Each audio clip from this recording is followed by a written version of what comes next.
Bonjour à toutes et à tous, bienvenue dans votre journal des Outre-mer. L'image du jour, le convoyeur du port de Népouy, réparé en Nouvelle-Calédonie. Il avait été incendié ce week-end avant que le feu ne soit contenu par la solidarité des habitants et des pompiers. Il a fallu une douzaine d'heures pour remettre le convoyeur en service, infrastructure minière essentielle qui emploie la quasi-totalité des habitants du village. Et on vous en parlait hier, le retour des barrages après plusieurs jours de calme relatif. Les forces de l'ordre ont dû intervenir à nouveau pour débloquer les voies. Aya Tataraou, Franck Vergès. Il est 16h lorsque nous arrivons sur l'échangeur de Dambéamol. À cet instant, une dizaine de camions-bennes quittent cet endroit où plusieurs barrages viennent d'être démantelés sous la haute surveillance d'une centaine de forces de l'ordre. Ces opérations provoquent un embouteillage conséquent. Plusieurs dizaines d'usagers sont pris en otage depuis 14h cet après-midi. La Save Express est de nouveau inaccessible dans les deux sens, de Koutio à Apogoti. Il n'y a pas d'accalmie depuis maintenant 3 semaines. Et aujourd'hui, on pensait pouvoir débuter une semaine normale. Et on s'est aperçu ce matin que les principaux axes de la commune, notamment au centre, sur la Save Express, ont été bouchés avec des feux, avec des barrages. Tout au long de la journée ce lundi, des opérations de déblayage ont eu lieu un peu partout, comme ici, à la Conception. Pour limiter la construction de nouvelles barricades de fortune, les arbres sont abattus. La route provinciale est bloquée, obstruée par des déchets et des branches d'arbres. Les forces de l'ordre procédaient également à un énième déblayage à Magenta sous l'indifférence générale des habitants des Tours. Ceux des alentours, qui n'ont pas souhaité s'exprimer face caméra, regrettent que ces barricades soient retirées car les fauteurs de troubles pourraient s'attaquer aux biens privés afin de disposer d'éléments pour en ériger de nouvelles. En ce 22e jour de crise, l'accalmie est fragile et la paix extrêmement relative.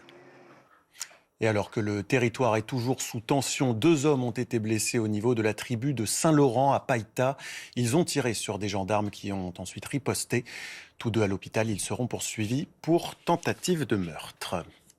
Et pendant ce temps, difficile de savoir où en sont les discussions sur l'avenir institutionnel. Dans une lettre, le FLNKS demande à Emmanuel Macron d'abandonner la réforme constitutionnelle, modifiant le corps électoral. Les explications de Leïla Zelouma.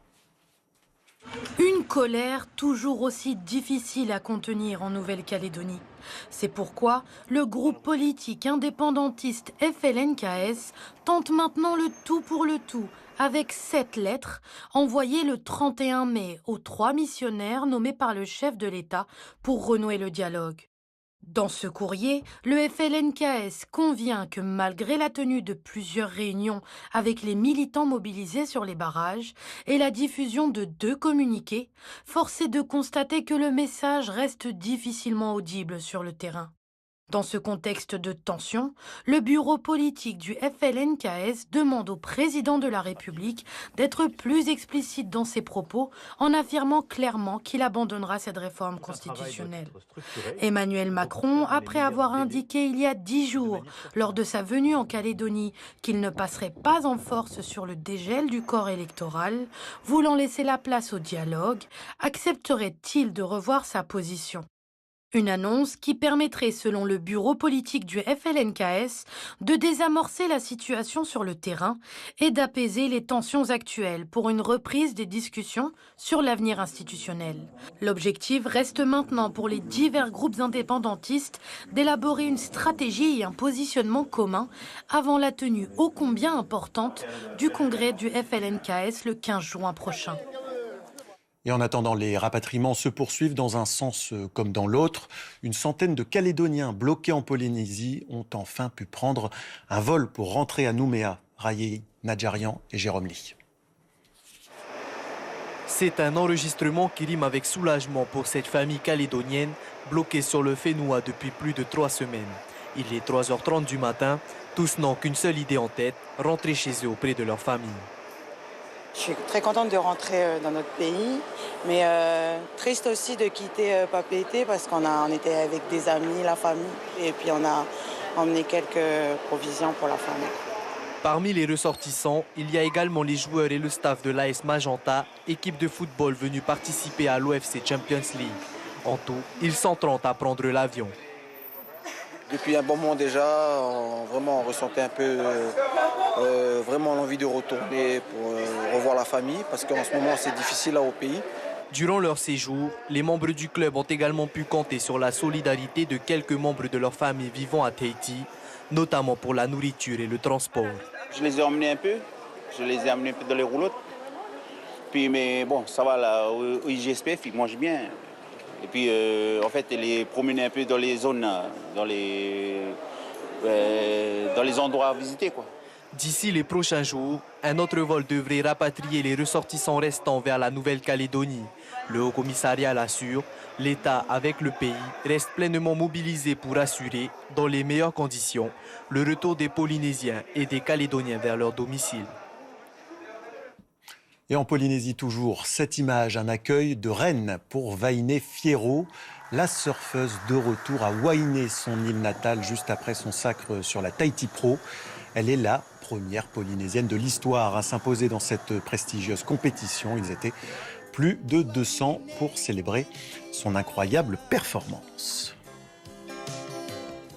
Et lui aussi compte briller aux prochains Jeux Olympiques. Thomas Jordier, le sprinter, fêtera ses 30 ans juste après la compétition. Vous allez le voir, il est bien décidé à s'offrir un cadeau en or. Nicolas Bouige et Denis Rousseau-Caplan.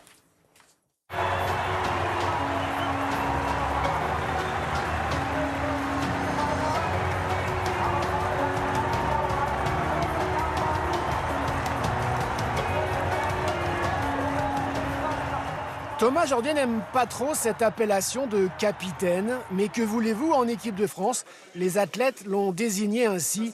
L'Antillais a fini par s'y faire, un peu, surtout que ce surnom a du sens. J'ai cette âme d'amener les gens à mettre le meilleur d'eux-mêmes sur la piste. C'est comme ça que j'ai été éduqué.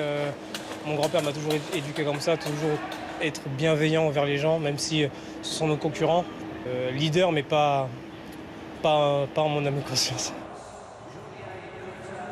Capitaine malgré lui, styliste, assumé, médaillé à de multiples reprises, Thomas Jordier est un coureur unique, un artiste de la technique.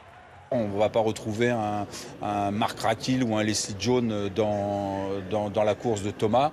Il a sa particularité avec cette foulée très en fréquence. Voilà, et pour l'améliorer, c'est de continuer à travailler d'abord sur cette vitesse, parce que le fond, la caisse, il l'a. Thomas travaille beaucoup pour mieux vibrer lors des grands événements, comme à Paris par exemple l'été prochain. Mais ces JO à la maison, franchement, stress ou fête? Je suis un pur produit dionysien, donc de Seine-Saint-Denis, un pur produit francilien. Je viens du 93, donc si je me mets encore plus de pression, ça ne va pas le faire. Donc je le prends comme une fête, et comme une belle fête que je dois fêter avec le maximum de personnes possible à mes côtés. Un moment magique que Thomas Jordier souhaite vivre doublement, déjà avec le relais français, mais également en individuel sur le 400 mètres.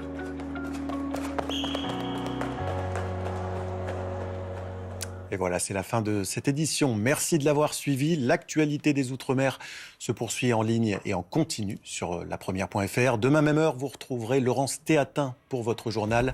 Bonne journée.